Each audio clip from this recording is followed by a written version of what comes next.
Lately, I've been plagued by memories that I can't shake. Sure, life had its fair share of tough moments, but there were plenty of bright spots too. When I think back on high school, it feels like I'm looking through a foggy, distant window into a past that's barely within reach. I was just another teenager caught up in the chaos of figuring out who I was, navigating friendships, and dealing with the turbulence of first love. My parents were always supportive, but they were also busy with their own lives, leaving me to spend a lot of time alone, reflecting on the unpredictability of everything. In a way, that introspection was a double-edged sword. It helped me understand myself better, but it also magnified my insecurities in ways I wasn't prepared for. It was during those years that I experienced my first real crush, a total obsession with someone who seemed to represent every ideal I had ever dreamed of.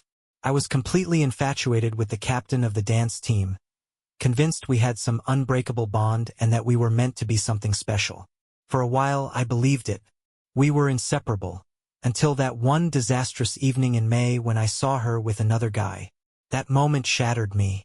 Devastated, I spent hours driving around aimlessly, lost in a haze of pain, even briefly entertaining the reckless thought of crashing into a tree.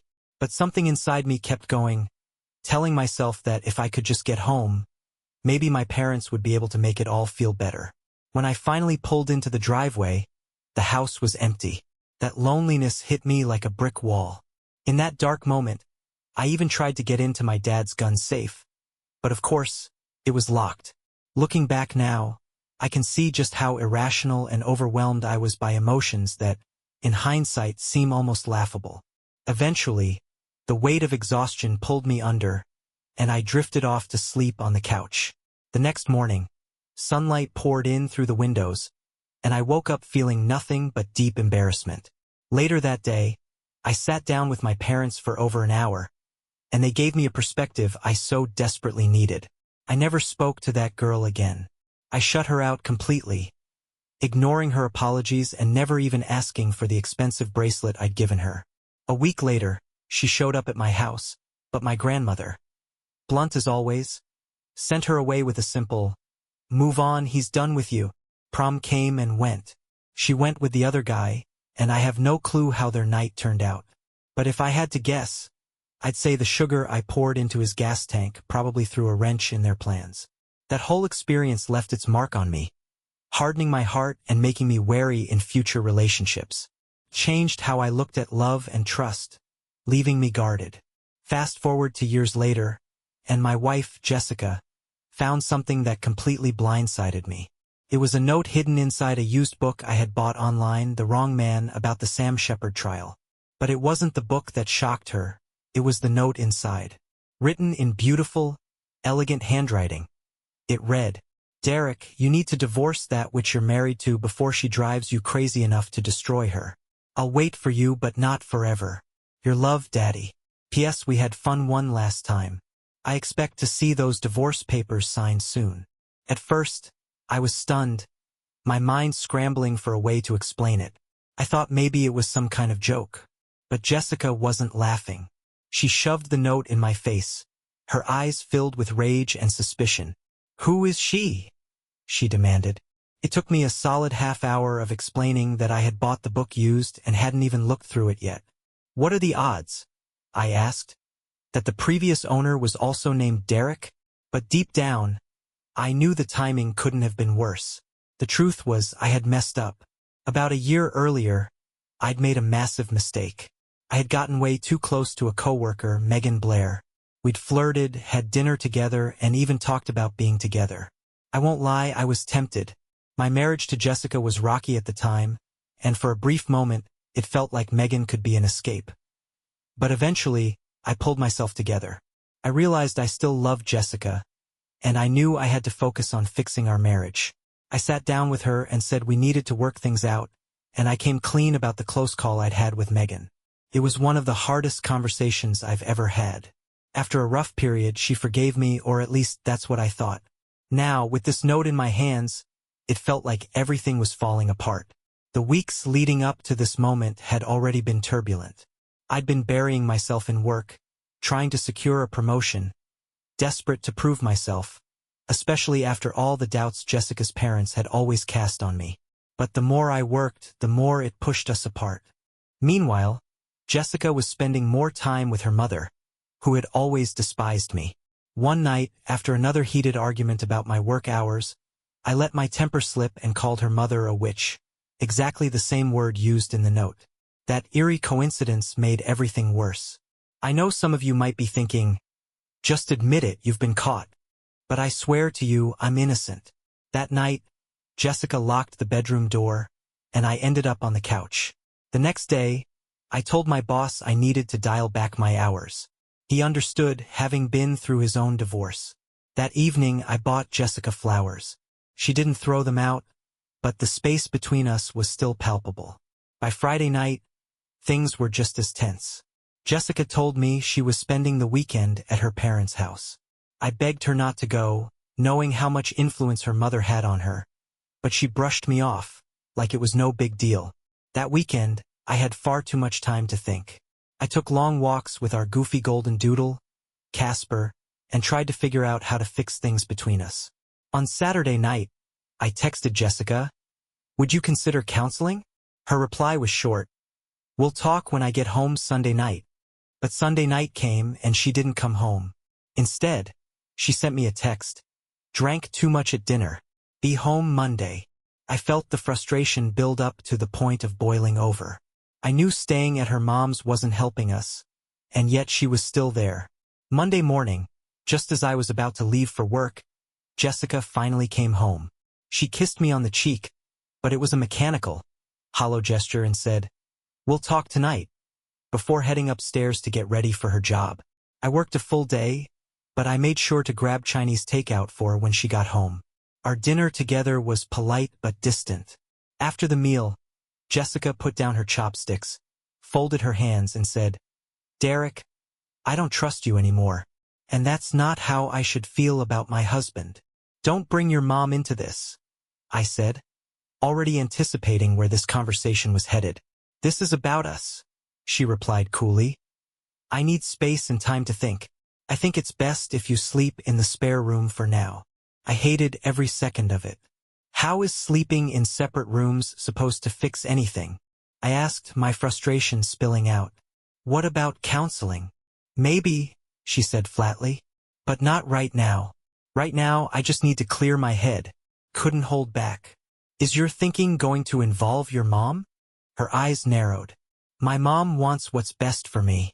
If I need to talk to her, I will." And that was it. The conversation was over.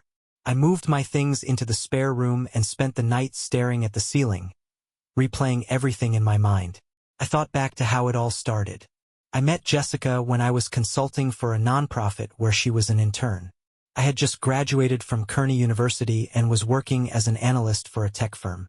The nonprofit needed help with their systems, and I was assigned to lead the project. That's when I met her. She was about to start her senior year at Meridian College. Smart, confident, and as striking as any movie star. What I admired most was her ability to treat everyone equally, no matter who they were. We hit it off immediately. By the end of the summer, we were inseparable. But our backgrounds couldn't have been more different. Jessica was an only child from a wealthy family. I grew up in a middle-class home with 3 siblings.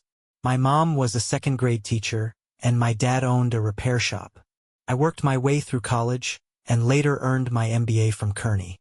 Eventually, I landed a job at Dunbridge Systems as a project manager, now overseeing our transition to cloud-based systems. Tuesday morning, I woke up in the spare room, disoriented for a moment before the reality of the situation hit me. I went downstairs and found fresh coffee waiting for me. Jessica was upstairs, showering. For a moment, I considered joining her, but I stopped myself, respecting her need for space.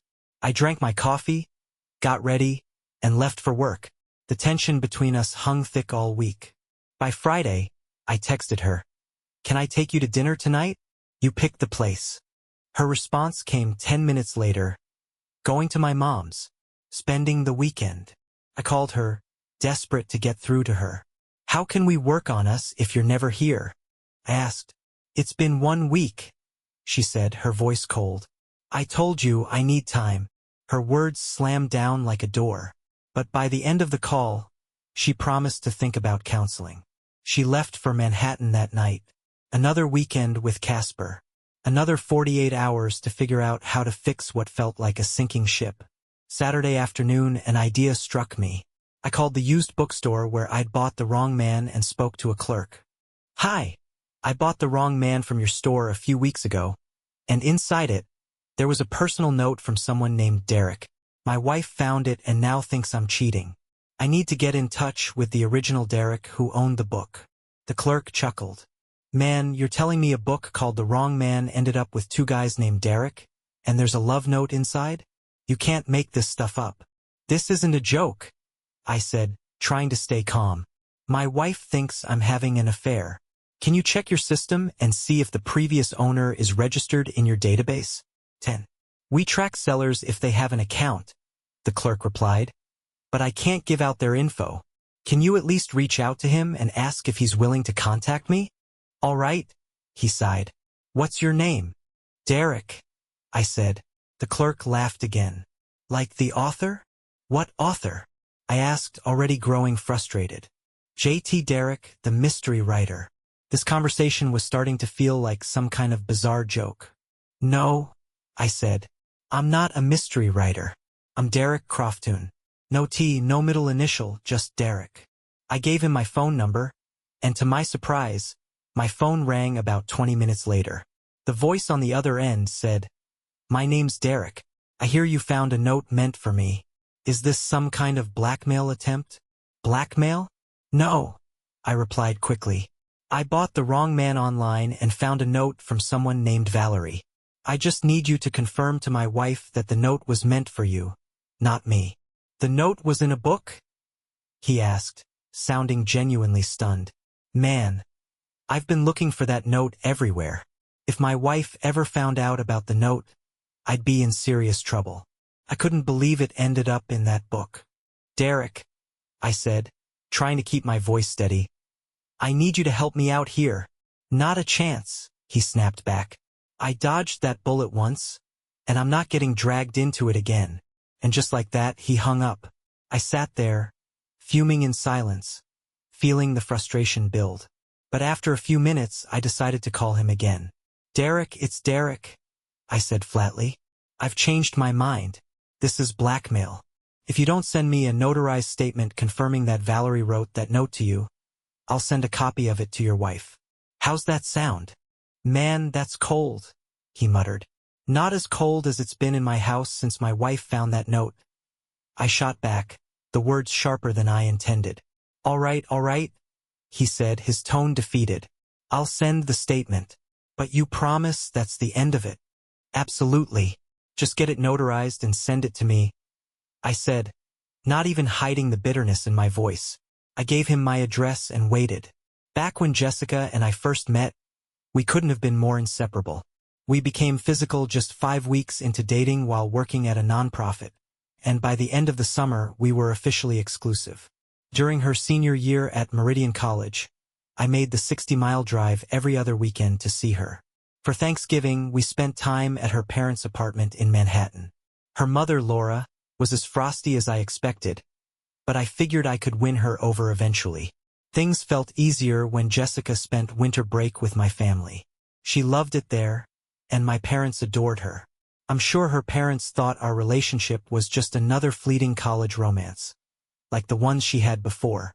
But then, that spring, I proposed and she said yes. We decided to settle in Philadelphia, far enough from her parents' influence but close enough for weekend visits to Manhattan. But Laura didn't take it well. She tried to sabotage our engagement, pushing Jessica to explore her options, subtly planting seeds of doubt. Jessica resisted, but her mother's influence was insidious, a constant, steady drip of second-guessing. I didn't realize the damage it was doing until much later. Every decision I made, whether it was working longer hours or pushing for a promotion, felt like it was under a microscope. Should I focus on my career to earn their approval, or should I spend more time with Jessica? It was like a silent tug of war, and I was always caught in the middle. When Jessica came home on Monday, she was distant. I decided to hold off on confronting her about the note until I got the notarized letter from Derek. That night, I slept in the spare room again, but my patience was running thin. Desperation got the best of me, and I did something I promised myself I'd never do. I read her emails while she was in the shower. I copied them onto an external drive and went over them later, my heart racing.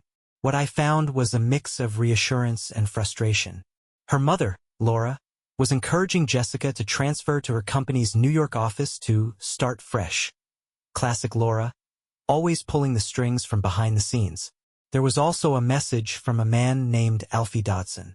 The messages between them were polite, but there was an underlying familiarity. Talk of staying in touch despite the strain in her marriage. My chest tightened at the thought, but as I read on, I noticed something that gave me a flicker of hope. Jessica's replies talked about how much she still loved me and how she wanted to make things work. That night, I finally received the notarized letter from Derek. It confirmed that he was the one who had written the note. When Jessica came home, I had dinner ready, trying to keep things normal, though the tension between us was suffocating. After we ate, I handed her the letter. Her eyes scanned it slowly, her expression unreadable at first. Finally, she let out a deep sigh, a breath of relief. Maybe. She sat down beside me, her body softening. Without saying a word, she wrapped her arms around my neck and kissed me. Tentative at first, but then with more assurance, like everything was going to be okay again, at least for now. "This makes me so happy, Derek," Jessica said, her voice soft, "almost as happy as having you back in my arms." We talked for hours that night, deeper than we'd spoken in months. She opened up about the pressure she felt, like a pawn in her parents' lives, especially her mother's. Jessica told me Laura had been trying to rebuild their relationship, but, as always, it came with strings attached.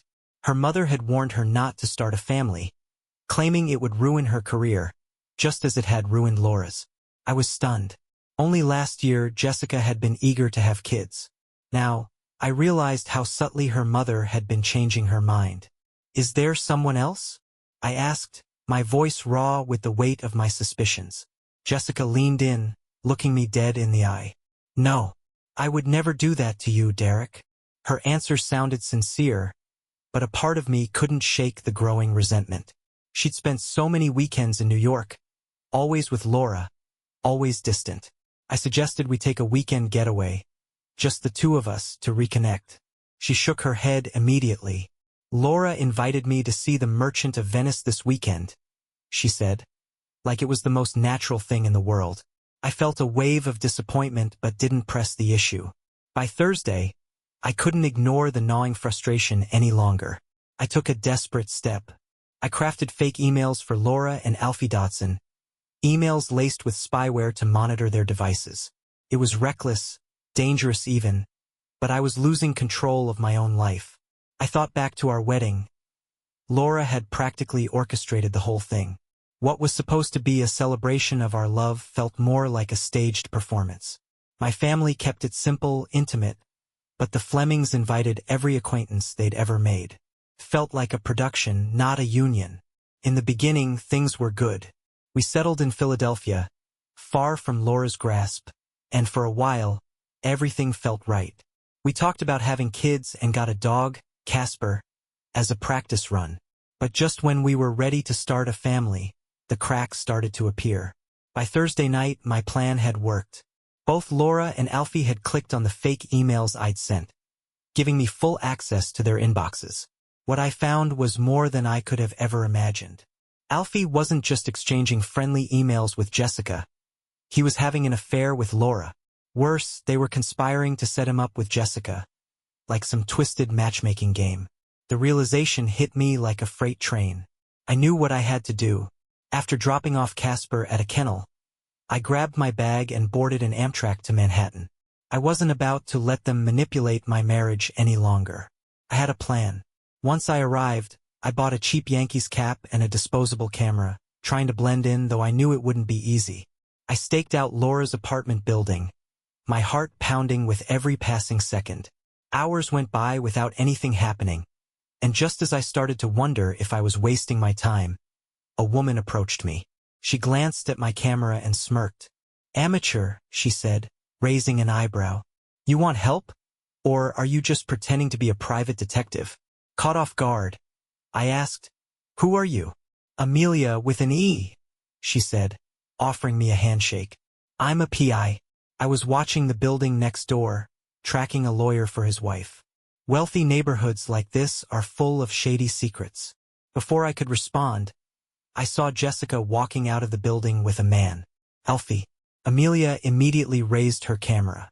"There they are," she said, snapping a few quick shots as they climbed into a cab.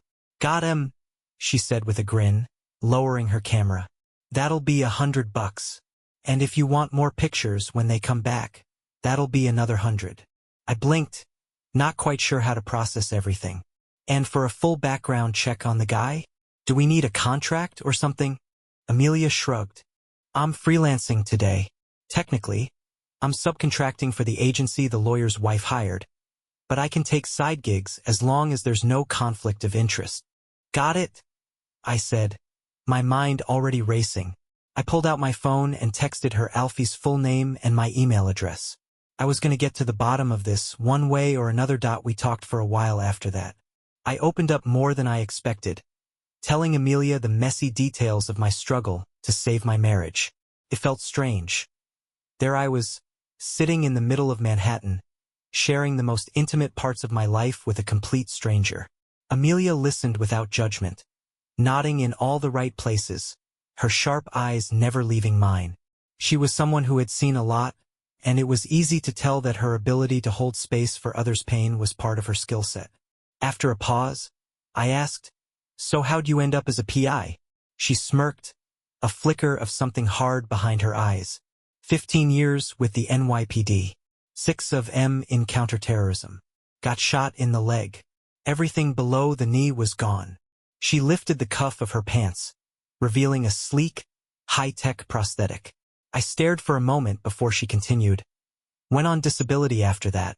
I didn't want to sit around feeling sorry for myself, so I got my private investigator's license. Now I set my own schedule and make decent money. I usually don't work weekends, but this is a favor for a friend." As she spoke, Amelia snapped photos of a couple across the street getting into a limousine.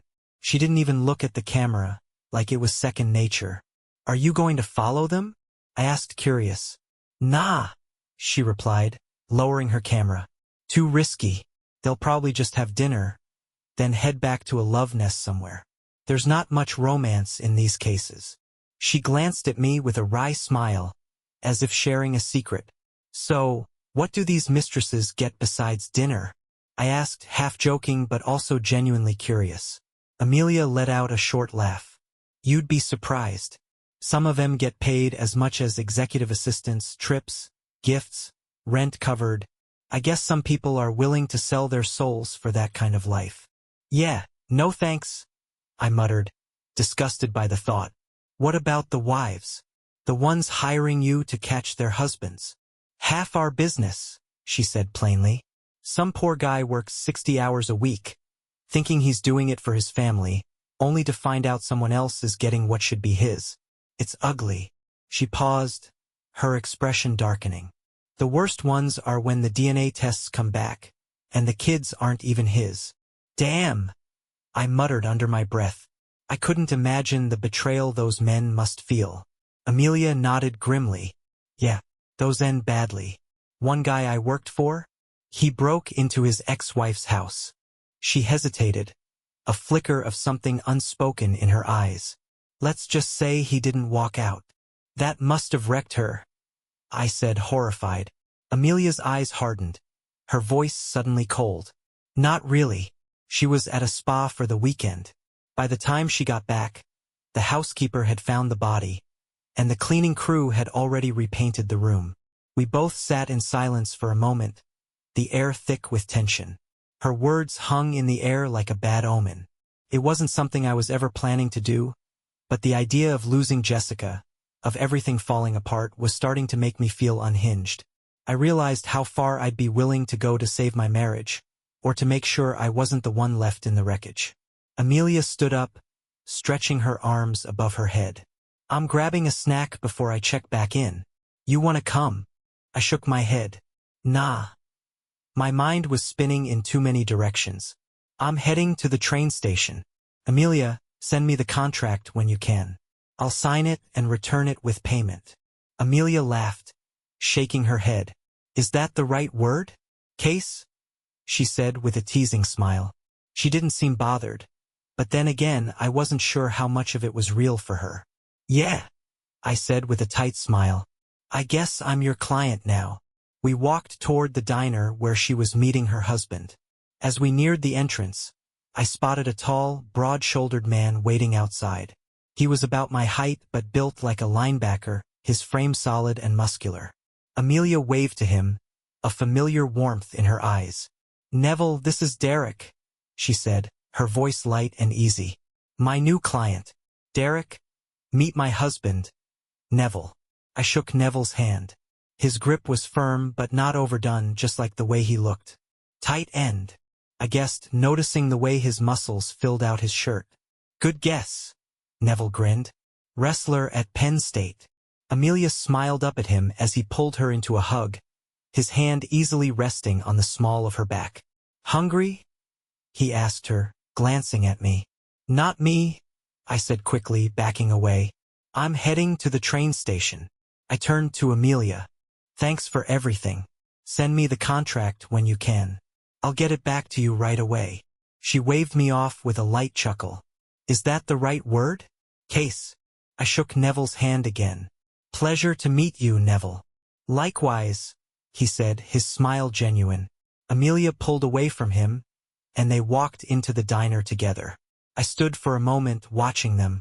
It was a strange feeling watching a couple that seemed whole, that seemed like they knew where they stood with each other, while my own marriage was unraveling bit by bit. I was in the thick of it, and I wasn't sure where it would end. But one thing was for sure. I was going to fight for Jessica, even if it meant doing things I never thought I'd do. You're a lucky guy, Amelia said with a smirk. But I think you both are. Neville glanced at her, raising an eyebrow. She whispered something in his ear, and he smiled in response. Take care, Derek, Neville said, his voice warm as they walked into the diner. I left the diner with a strange, almost hopeful feeling. It wasn't exactly a sense of peace, but something close to it. The reassurance that Jessica hadn't completely fallen for Alfie, that she hadn't let him in, made me feel lighter, for a moment. Maybe I was wrong about her. Maybe there was still a chance for us. Sunday morning, I overslept, the kind of sleep that only comes after too many nights spent turning things over in your head. I brewed a pot of coffee, the smell filling the kitchen as I sat down at my laptop. My hands hovered over the keys for a second before I downloaded every last one of Alfie's archived emails. I needed to know what was really going on. No more waiting, no more doubt. Instead of waiting for Amelia's update, I dialed her number. It was a Sunday, but at this point, I had no patience left for sitting around. Morning, Derek, Amelia answered, her voice a little lighter than usual. I figured I'd hear from you today. Sorry to bother you on a Sunday. Tell your family I said thanks for stealing you for a minute. Yeah, I muttered. But I have to know. What happened after I left last night? There was a pause on the other end, followed by a small, almost amused sound. You'll be happy to hear that your wife came back around 10 p.m. in a cab. Alfie walked her to the door, tried to convince her to let him in, but she wasn't having it. My stomach sank. She came back, that was good. But what was the rest of the story? He leaned in for a kiss, Amelia continued. She turned, and he caught her cheek instead. The doorman didn't let him inside, either. He left looking pretty sour. Relief hit me hard, flooding through me in an unexpected wave. So she didn't let him in? Nothing happened? Nothing but him making a fool of himself, Amelia confirmed. She got home safe and at a decent hour. That's a relief, I said, exhaling deeply, but there was a bitterness to my voice that I couldn't shake. But it still bugs me that she went out with him in the first place. Amelia's voice softened, but there was no pity in it. Remember what you told me. Her mom set her up. Doesn't excuse everything, but it explains a lot. Yeah, I know, I muttered. By the way, you should know this. Alfie is messing around with Laura too. I found emails where he bragged about it. They're trying to get Jessica to leave me so Alfie can swoop in. There was a sharp pause before Amelia spoke again, her tone cooler now. Man, that's cold. Right? I said bitterly. It's like something out of a soap opera. How'd you find this out? Amelia's curiosity was palpable now. Her tone was more pointed, more focused. I hesitated. I hadn't planned on telling her this much. Felt invasive. But then again, we had crossed some line already. If I tell you, is there some kind of client-detective confidentiality? Nope, Amelia replied firmly. If I get subpoenaed, I have to tell the truth. If it's illegal, that's on you, Derek. I mulled it over, then finally decided to come clean. I accessed Alfie's email account and his bank records. There was a long pause on the other end. Then Amelia let out a low whistle. You've got his bank login too? I could hear the genuine admiration in her voice. Yeah, I admitted, a little sheepishly. I've been digging around. Damn, Amelia said, impressed. You're scary, Derek. I might need you to teach me how to protect my own accounts after this. I chuckled dryly. Not sure I'd be the best teacher. She laughed too, but it was quick. I've gotta go. My kids are giving me that where are you getting off the phone look. We're watching The Wizard of Oz. Fair enough, I said, feeling the weight of the situation settle back in. Call me tomorrow if you dig up anything on Alfie. I'll keep digging from my end too. Will do, she said, and we hung up. By the time Jessica came home Sunday evening, I had gathered a mountain of information from Alfie's emails. But none of it was useful to me yet. I didn't know how to use it, what to do with it. Part of me wondered if I was becoming obsessed with the idea of finding something, anything that would give me a leg to stand on. But my heart was still in the dark about how to move forward. My belongings were still in the spare room, and I hadn't moved them back. The space between us felt too wide to bridge in just a day. I was scrolling through one of Alfie's more incriminating messages when I heard the front door open. The sound of footsteps, then the soft click of the door behind her. Jessica burst into the kitchen like a thunderstorm, her eyes locking on mine instantly. I didn't look away. Her gaze was sharp and full of purpose, the kind of look that told me she knew something was wrong, and that I knew it too. Derek, she said, her voice steady but with an edge of confusion. Where are your clothes? I blinked, the question throwing me off guard for a second. Felt like a punch to the gut. She was referring to the fact that I hadn't moved my stuff back into our bedroom. But she knew that already. She knew everything was in the spare room. I ignored her question. How was your play last night? I asked, leaning forward slightly, just enough to let her know I wasn't playing along with whatever game she was trying to pull. Her face shifted, guilt, shock, and confusion flickering across her features. She opened her mouth, but her voice was steady, almost too steady. What are you talking about? I didn't go on a date. The words left her mouth like a well-rehearsed defense, but I saw the flicker in her eyes, the hesitation. For a second, I almost believed her. Almost. If I hadn't seen her with my own eyes, hadn't watched her leave with Alfie the night before, I might have. But I had. And that was the problem. Then what do you call going to a play with an unrelated man? I shot back. You might want to check the definition. There it was. The look.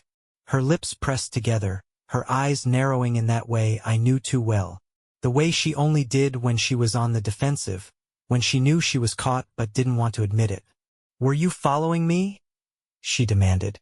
Not that it matters, I said, keeping my tone cool. But I went into town yesterday. I planned to convince you and your mom that I should be the one taking you to the play. But I got there just in time to see you hopping into a cab with some guy. Who was he? It was a lie, of course. A small one. I hadn't planned to confront her, but it felt close enough to the truth that it stuck. My chest tightened as I waited for her response. Her jaw clenched. She stood there, looking at me as if I were some stranger. My mom got sick at the last minute, she said, folding her arms across her chest in that defensive way she always did when she was trying to cover up. A friend of my parents offered to drive me. Nothing happened. Sure, I said, shaking my head. And what's this friend's name? Alfie Dodson, she admitted. He works for my father. I sighed, shaking my head slowly. This is ridiculous, Jessica. Your parents are trying to split us up, and you're playing right into it. Think about it. I'd bet you $1,000 your mom miraculously recovered by Sunday. Her illness was staged. How did Alfie just happen to be available at the last minute? Come on, Jessica. Wake up. Our marriage is on the edge, and they're pushing it over. The color drained from her face, like I'd slapped her. Her eyes blinked in stunned disbelief as she processed my words. I didn't want to escalate things further, so I took a deep breath and walked away, heading to the guest room. I could hear her call after me, but I didn't turn back.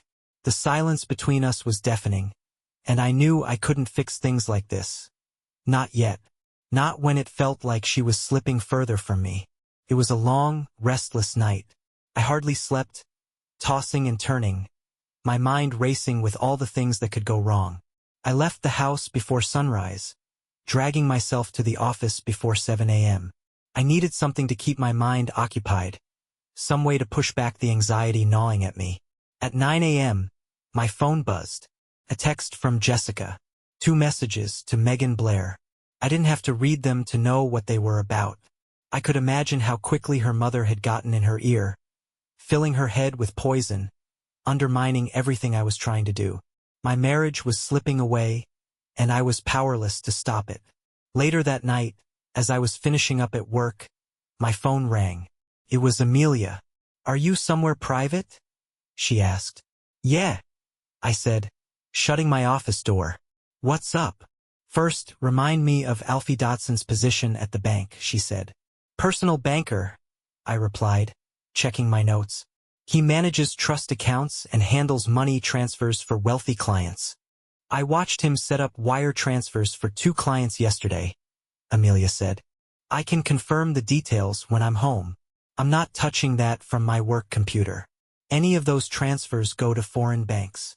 Yeah, I said, nodding to myself. One did. France. Tuition and living expenses for some rich kids studying in Paris. Amelia paused for a moment.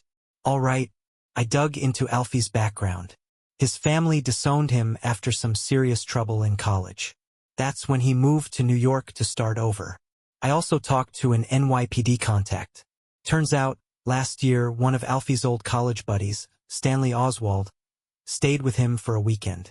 Stanley picked up a girl at a bar, brought her back to Alfie's place, and when she drank too much, he assaulted her.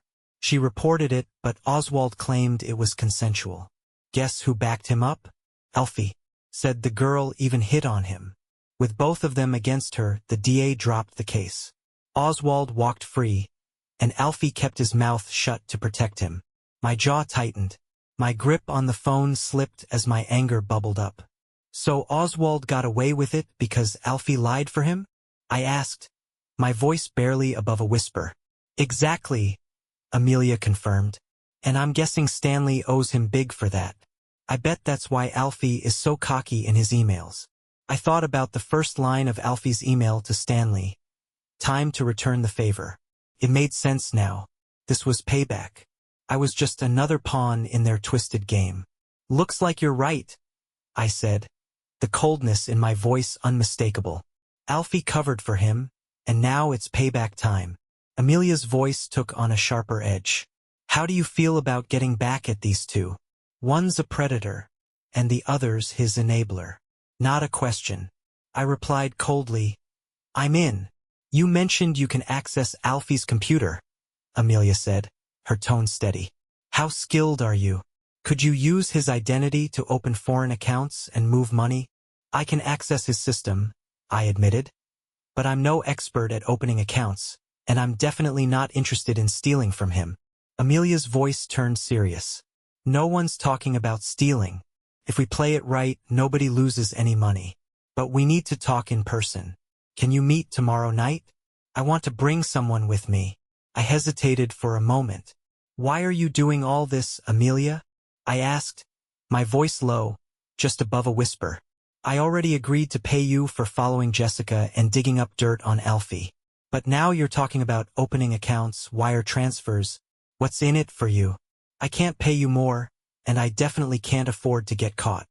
Her voice softened, and I could tell she was being honest with me, letting down some of her guard. This one's personal, Derek, she said. Years ago, someone assaulted me. I was too embarrassed to report it right away, and when I finally did, there wasn't enough evidence. The case went nowhere, just my word against his. So I'm doing this for that girl Stanley Oswald attacked. She deserves to know that not every prick gets away with it. And Alfie? He's going down too, for being the snake he is. Her story stopped me cold. It wasn't just the fact that she had her own demons, but the fire in her voice when she spoke about justice, about seeing things through when it felt like no one else was willing to fight. For a woman I'd only known a few days, I suddenly felt a deep loyalty to her, a strange connection forged through mutual pain and vengeance. I thought of something my grandmother used to say, something that had stuck with me over the years. Sometimes doing the right thing means taking a risk, even if it's against the rules. Send me a list of everything you need, I said, feeling the shift in my resolve. Bank accounts, loans, mortgages, I'll get it all to you tonight. Amelia nodded, and we arranged to meet at a quiet pub the next evening. I made up an excuse for Jessica about working late, though it barely mattered anymore. We weren't even sleeping in the same room anymore. The tension was unbearable. I wasn't sure if I even wanted to fix it anymore. Tuesday night came and I met Amelia at the pub. She wasn't alone. A man sat with her, broad-shouldered, buzz-cut, and calm in that, I've been trained for this way. CIA? FBI?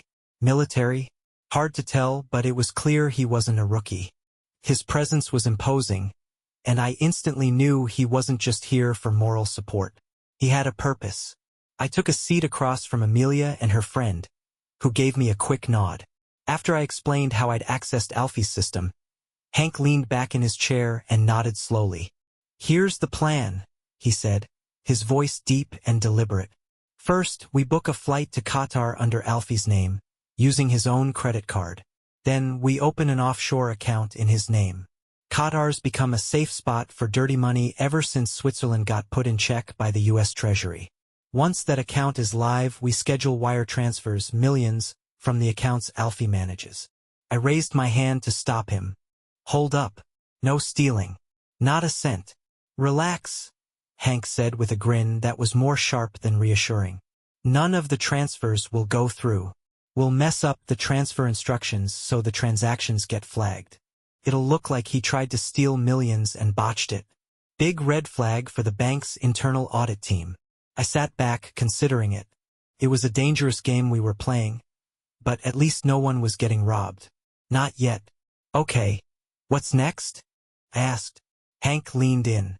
Next, we drain Alfie's own accounts. He's got a $150,000 line of credit and about $80,000 in his brokerage account. We'll move it all to the Qatar account. It's his money, not his clients, so technically, you're not stealing from anyone but him. I nodded, thinking through the logistics. If it's his cash, I'm good with it. Amelia leaned forward, her eyes locking with mine. With his personal funds wiped, he won't be able to afford a top-tier lawyer. That makes it easier to pin everything on him. And once Alfie's cornered, we go after Oswald, Hank added, his tone low and menacing. I felt my heart race. This wasn't just about getting revenge anymore. It was about systematically tearing down the two men who had hurt Jessica and Amelia. Hank's voice dropped further as he leaned in even closer. Final step? We send a letter from Alfie to Stanley. A fake one, but it'll look like Alfie's confessing everything to his buddy. Cops love that kind of paper trail. Here, Amelia said, handing me a folded piece of paper. Read this. I opened it and scanned the page quickly. The words were cold, calculated. Stanley, forget chasing rich old women. I've got bigger plans. It was enough to make any cop salivate. A confession, even if fake, always carried weight. And once the authorities got their hands on it, Alfie and Stanley would be in the crosshairs. They wouldn't be able to worm their way out of this one. I folded the letter back up slowly and looked at Amelia and Hank. "All right," I said. "Let's do this. But we do it my way. No innocent people getting caught in the crossfire." Amelia nodded. "Agreed. But let's make sure these guys never see it coming." I leaned back in my chair and exhaled slowly, the weight of what we were about to do settling into my bones. We were walking a fine line now between vengeance and justice, between playing by the rules and breaking every one of them. But I had made my choice.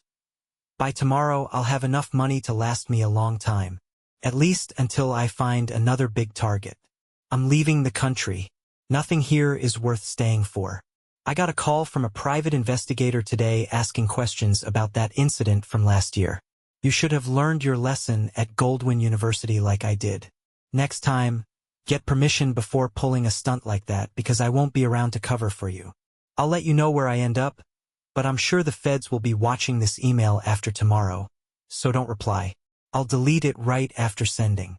Your brother, TK Alfie." I couldn't help but smile. "You nailed it," I said, leaning back in my chair. The tone, the arrogance. It sounds exactly like him. "Misogynistic dirtbags all have a style," Amelia said, shaking her head as she read over the email. Her fingers tapped her coffee cup absent-mindedly. "I also found out why his family disowned him. Back at Goldwyn University, he and a buddy attacked a girl. She had a reputation, so the school didn't take it seriously. After the incident, she took her own life. The family paid off her parents to keep it quiet and cut Alfie off for good. It wasn't the first time they'd had to bail him out, but it was the last." Her story hit me like a punch in the gut. A girl's life ruined because of a man who thought he was untouchable. And the lengths his family had gone to, hiding the truth to protect him. He'd never had to face consequences. Her story only strengthened my resolve. We weren't just dealing with scumbags here. These were predators who'd been getting away with this kind of behavior for too long. "All right," I said, my voice steady with a quiet fury. "I can handle my part. I'll follow Hank's instructions, but we need to make sure Alfie is stuck at home when everything goes down. If he's online, he'll see the transactions." "Don't worry," Amelia replied, a grin creeping onto her face. "We've got that covered. Can we do it tomorrow night?" I asked. "No problem," Amelia said. "What's the plan for Thursday?" "Simple," she said, eyes gleaming with determination. "Alfie gets arrested first thing in the morning. He'll have no time to react. It'll look like he was seconds away from skipping town with stolen cash. Working with professionals was refreshing. Amelia and Hank weren't just competent, they were damn good at what they did. With Hank's guidance, everything went off without a hitch. We used Alfie's own computer to open a new bank account for him in Qatar, buying him a first-class ticket to Qatar on his own credit card. We then set up wire transfers from several client accounts, but with intentional errors built into the instructions to make sure they wouldn't go through. The transfers would get flagged as failed attempts to move large sums of money offshore, making it seem like Alfie had tried, but failed, to steal millions. To keep Alfie occupied, Hank pulled a move I'm sure he'd learned in his former life. An expensive escort was hired to accidentally bump into Alfie as he was leaving work. She convinced him to have drinks with her, and, being the arrogant fool he was, Alfie believed his charm had won her over. One drink led to another, and she suggested they head back to his apartment. Once inside, she played the cautious girl routine, telling him she'd been burned by guys before and needed to check his ID to make sure he wasn't a creep. Alfie, thinking with his little head, handed over his driver's license without hesitation. The woman made small talk about his travels, then, pretending to be interested in him, asked to see his passport. She claimed she liked to check if guys were well-traveled. Alfie, ever the egotist, went to his office, retrieved it, and let her flip through it. She made more small talk, giving him just enough time to feel comfortable and off guard. Then, without warning, she pulled him toward the bedroom, using his own tie like a leash. It wasn't just a seduction, it was a carefully orchestrated trap. He was too blinded by his own arrogance to notice. The next morning, at 8:30 a.m., Alfie Dodson answered a knock at his door. Two detectives stood outside, their badges visible. "Planning a trip, Mr. Dodson?" one of the detectives asked, spotting the passport lying carelessly on the table. Alfie's face twisted into confusion. Wait, this is a mistake," he stammered, trying to regain control. But it didn't matter. The detectives were already pulling out the warrant. Within minutes, Alfie was in cuffs, his world crashing down around him. The look on his face was priceless. He knew he'd been set up, but he had no idea how or by whom. The smug confidence he'd carried with him for so long had vanished in an instant. He was just another criminal caught in his own web of deceit. I felt a strange sense of satisfaction wash over me as I imagined him being driven to the precinct. Alfie Dodson, the untouchable man who thought he could ruin anyone for his own gain, now on the receiving end of justice. Amelia's voice came through on the phone later that day. "It's done. Alfie's in custody. They've got the passport, the failed transactions, and everything else they need. The only thing left is making sure Oswald gets his due." "Good," I replied. "And we're still on track for Oswald?" "Absolutely," she said. "The pieces are already in place. Stanley won't see it coming." By the time the police searched Alfie's apartment, I'd already sent a command to wipe his hard drive remotely. To them, it looked like he had erased everything to cover his tracks. But they still found copies of his emails on the server.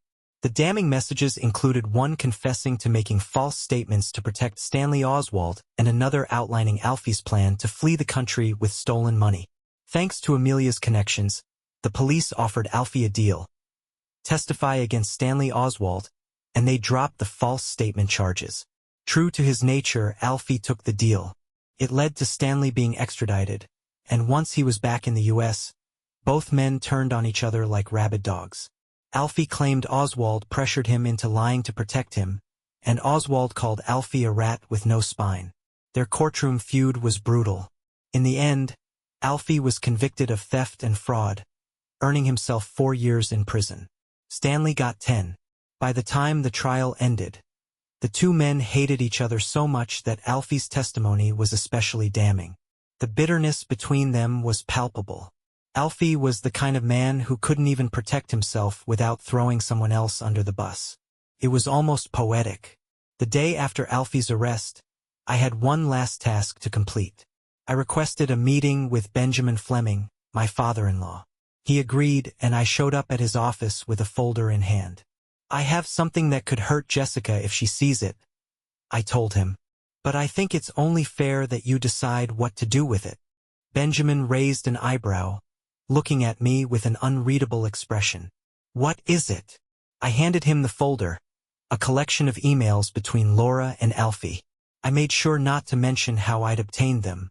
The last thing I wanted was for him to question my methods. Benjamin opened the folder slowly, glancing over the first page before pausing to pour us both coffee. To my surprise, he served it himself instead of calling for an assistant. It felt like a gesture of respect, though I wasn't sure why. Maybe he realized just how far things had gone, or maybe he was simply more focused than ever on the truth. He read each page methodically, his expression neutral.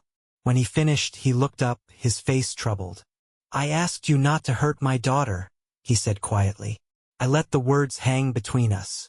Knowing her mother used her like this would devastate Jessica. "Then don't show her," I replied firmly. "I promise I won't bring it up during the divorce." Benjamin's eyes narrowed, but his voice stayed even. "So, you plan to divorce Jessica?" I swallowed. "That would hurt her too." "That's not my call," I said, leaning forward in my chair. "Laura has already convinced her it's the right thing to do." Benjamin paused, then sighed, running a hand over his face. "Please call me Ben," he said, a strange softness in his voice. He took a long breath before continuing. "Tell me more. I don't understand how Laura became so controlling over Jessica." I explained everything. How Laura told Jessica that she'd given up her career to raise her, that she married too young, and that Ben had stopped her from pursuing her dreams. How Laura had been laying guilt on Jessica for years, manipulating her into feeling responsible for her mother's unhappiness. When Jessica finally saw how close my family was, it hit her. Something was missing. Then, when Laura started paying attention to her again, Jessica jumped at the chance for that connection. Ben listened intently, his eyes focused on the table in front of him. When I finished, he did something I didn't expect. He opened up. "Do you know what it's like to turn 60 and realize your life is a mess?" he asked, half smirking, though the humor didn't reach his eyes. I was caught off guard. "What do you mean?" He exhaled, his shoulders slumping slightly. "Laura always claimed she sacrificed her career. What a joke. The only thing she's pursued is a better tennis backhand, and she's still awful at it." He laughed bitterly, as if the realization was just hitting him. "I spent my life building this bank, working long hours. Back then, that's just what men did. We didn't expect to be best friends with our wives. But I'll admit it, I spent more time with my golf buddies than my family." He shook his head, frustration clear on his face. "And until today, I was blissfully ignorant." He sighed again, and I could see how much it weighed on him. "But knowing Laura had an affair with Alfie Dodson, one of my employees, that's a new level of humiliation." I couldn't help but feel a little satisfaction at hearing it. The smug look Alfie used to walk around with suddenly makes sense. Ben's lips curled into a bitter smile. "Well, he won't be smirking now. He was arrested this morning. Stealing from a client, lying to the police. He's done." Benjamin glanced at the folder in his hands, then set it down, his expression distant. "Laura has her own trust fund, so she'll be fine. I'll file for divorce. She'll be at the spa, shedding crocodile tears." I sat back, watching the weight of everything settle on Ben's shoulders. For a moment, he seemed like a man who had been asleep for years and was now waking up to the reality of everything. His marriage, his family, all of it. It was the end of an era for him, and I couldn't help but feel a little sympathy for him, even if he didn't deserve it. But then I remembered how much damage he and Laura had done, how they'd pushed Jessica into this, and I knew that sympathy wouldn't last. "I'm sorry, Ben," I said quietly, "but this is the way it has to be." "I know," he said, staring at the folder. "I know. Other wives will distance themselves from her," Ben said, his voice hardening. "She'll lose friends, her social standing, and maybe even her relationship with Jessica." I could hear the weight in his words, the years of experience informing them. But then, his gaze softened, and the sharpness faded. "But from what I'm seeing here, I doubt she'll care." He looked me straight in the eye. "As for Jessica, I wonder if it's too late to rebuild our relationship. I do love her, Derek, but I let Laura control how we interacted. It's another debt I owe her." He paused, his lips pressing into a thin line. "But I promise you this, Derek. I'll make Laura pay for all the pain she's caused. Maybe not today, maybe not tomorrow, but it's coming." There was an unsettling finality in his voice, like a man who had been holding a grudge for a long time and had finally resolved to act on it. He didn't wait for a response, just leaned forward, eyes sharp again. "In the meantime, I need your help. You say you love Jessica. Prove it. Do you think you can repair your marriage?" His voice was steady, serious, but not unkind. I leaned back in my chair, feeling the weight of his words settle on me like a stone. I let out a slow breath, trying to steady my thoughts. "I don't know, Ben," I admitted, my voice strained. "Logically, I get it. It's not all her fault. Her mother manipulated her, and I know she didn't sleep with Alfie. At least, I don't think she did. But emotionally, that's the hard part. I'm not like you, Ben. I just showed you proof of your wife's infidelity, and you barely flinched. You were mad. Sure, but you stayed in control." I stopped, looking down at my hands, fidgeting with the coffee cup. "Me? When Jessica walked out that second weekend, I cried for the first time since I was a kid. I don't know how you do it." Ben gazed at me for a moment, as though weighing something in his mind. Finally, he leaned forward again, as if he had made a decision. "You want to know how?" His voice was softer now, more personal, but still filled with a quiet strength. "Because I've been bottling it all up for over 40 years. I looked up at him, unsure what he meant. His eyes grew distant as if he were looking at something far beyond the walls of the office, lost in the past. "Let me tell you something most people don't know about me," he continued, his voice almost a whisper now. "After college, I joined Navy flight school. It was tough, but I passed officer candidate school. Proudest day of my life, standing in front of my parents with those stripes on my uniform. I thought I had it all figured out." He paused, his eyes darkening, and I could see the weight of memories he hadn't spoken of in years. "Then life had other plans," he said, his voice hardening, as if the past had never truly loosened its grip on him. "I crashed, both legs and my back broken. But that wasn't the worst part. My radar intercept officer, Ted Gibbs, didn't make it." Ben took a slow, steady sip from his coffee, his face stone-like. "I spent 6 weeks in the hospital. As soon as I could walk on my own, I went to see his parents. I'll never forget the look in their eyes when they saw me, the man responsible for their son's death. I tried to apologize, but nothing I said mattered." His voice broke slightly, the past coming through despite his controlled demeanor. "After that, I went back to the base, a broken man. I cried for days. The Navy discharged me and I went home. My parents were kind. They never blamed me. They sent me to Harvard to get an MBA, hoping I'd move forward." He shook his head, the flicker of regret lingering in his eyes. "But not a week goes by that I don't think about what I could have done differently. It wasn't because I was drunk. I wasn't tired. It was just a mistake, but it cost a man his life." I sat in stunned silence, watching the weight of a lifetime's worth of guilt and loss press down on him. "Ted's parents never wanted to hear from me again," Ben said quietly. "But I dedicate part of my life to his memory.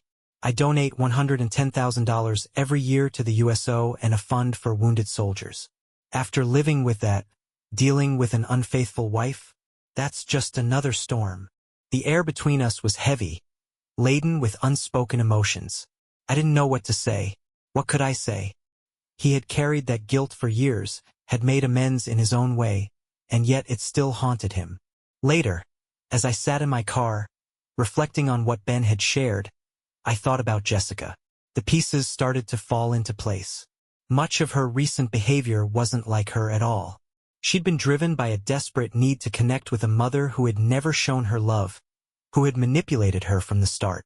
My thoughts drifted back to the first time I met Jessica, 8 years ago. I'd been consulting for the nonprofit she was interning with, and I had noticed her sitting alone on a bench at Columbus Square. She looked lost, a little broken, like she needed a friend. I had approached her that day without thinking much about it. "Excuse me," I said, walking up to her. "You okay?" Jessica looked up at me, startled, her eyes wide and vulnerable. It was hard to believe the woman I'd married, the confident, strong Jessica, was ever that girl sitting on that bench, so clearly in need of a connection. I hadn't known then what I was walking into, what would unfold over the years. But now I could see it all so clearly. She had never been given the chance to be whole, to be truly loved without strings. And Laura? She had manipulated all of that. "I've seen you around the office," I said, offering a handshake. "I'm Derek Croftoon from IT. She glanced up, her eyes red-rimmed as if she'd been crying. But instead of brushing me off, she gave a small smile. "Yeah, I've seen you too. I'm Jessica Fleming." She shook my hand. "Mind if I sit?" I asked, hesitating for a moment. "Or would you rather be alone?" "No, please. Sit." I hesitated again, then decided to take a chance. "It's obvious you've been crying. Want to talk about it?" Jessica glanced away, like she wasn't sure she should. But after a long pause, she sighed and started to speak. "Did you hear about the 2 girls in Sudan?" I shook my head. "No, I've been stuck in the server room all day." Her voice dropped, heavy with sadness. 2 sisters were pulled out of school by their grandparents. They were angry that the girls' parents let them attend classes, claimed they were turning them against God. Yesterday, we got word that both girls were mutilated. I was stunned. Jesus! Jessica's eyes burned with quiet fury. How can people claim to follow God and think it's right to destroy what He created? I'm starting to wonder if we're helping these girls or just making it worse. I thought about it for a moment, trying to find the right words. I don't have all the answers, Jessica. But my grandmother taught me something when I was a kid. One summer, I was at her farm, and a storm rolled in. A funnel cloud touched down, and we were racing to get the chickens into the barn. We got most of them in, but Grandpa told me to head to the basement. I paused, recalling the memory. I didn't get it. I asked, "What about the rest of the chickens?" Grandma said, "If you try to save every single one, you'll end up saving none." Jessica looked at me, her eyes softening. "Save as many as you can," I said quietly. "You won't save them all, but you will save some." She smiled, really smiled. "Your grandma sounds wise." "She was," I said with a slight chuckle. "But technically, she still called me an idiot that day." Jessica laughed, and I knew right then she was someone worth knowing. We talked for another 30 minutes, and by the end, she surprised me. "You said it's hard to make friends when you're always moving," she said. "Want to have dinner with me sometime?" "Of course," I replied, stunned by her boldness. That was the start of everything. After leaving Ben's office, I went home to find Jessica already there. Dinner was on the stove, a bottle of Merlot breathing on the table, and 3 place settings neatly arranged. "I see we're expecting guests," she said, eyeing the plates. "Who's coming?" "Your father," I said, wiping my hands on a dish towel. Her eyes flickered with confusion. "What about my mom? Did something happen to her?" "No, nothing happened," I said quickly. "But your dad and I need to talk to you. Go wash up. He'll be here any minute." Ben rang the bell moments later, just as I had finished preparing everything. I barely had time to prepare myself. We poured wine, plated the pasta, and sat at the table. But as soon as we sat down, Jessica crossed her arms. "Why is Dad here without Mom?" she asked, her voice tight with suspicion. Ben cleared his throat, glancing at me for permission. I gave him a subtle nod, and he began speaking, his voice calm but resolute. "Jessica," he said, leaning forward, "I need you to hear me out." He explained everything. Laura's manipulation, her affair with Alfie, and her attempts to sabotage our marriage. Jessica's eyes filled with tears. She shook her head. "No, no, no," she cried, breaking down into sobs. Ben moved to the couch, holding her while she wept against his chest. I took Casper for a walk to give them space. When I returned, Jessica was standing at the door, waiting for me. Her eyes were red, her face puffy, but her expression was clear. "Derek," she said softly, "I'm so sorry. Please tell me you still want to stay together." "I do," I said, pulling her in for a hug. "I never stopped loving you. My biggest fear was that you changed your mind and would leave me. But I was wrong. Your mother manipulated you, and now that's over." Over the next year, Ben became a regular part of our lives. Weekends with him were filled with laughter, shared meals, and long walks with the kids. He'd finally become the father Jessica had always wanted.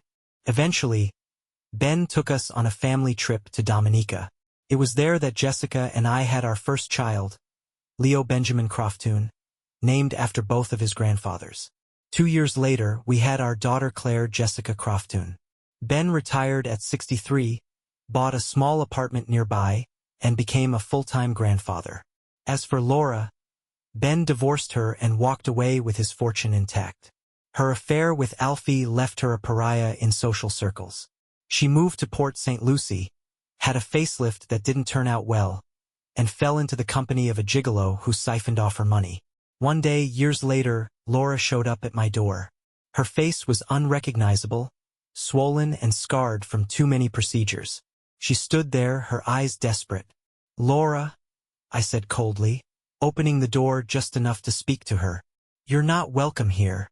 You can't keep me from seeing my grandchildren," she hissed, her voice raw with bitterness. "Jessica doesn't want you here." "The kids don't need you," I said, firm in my resolve. "Go away."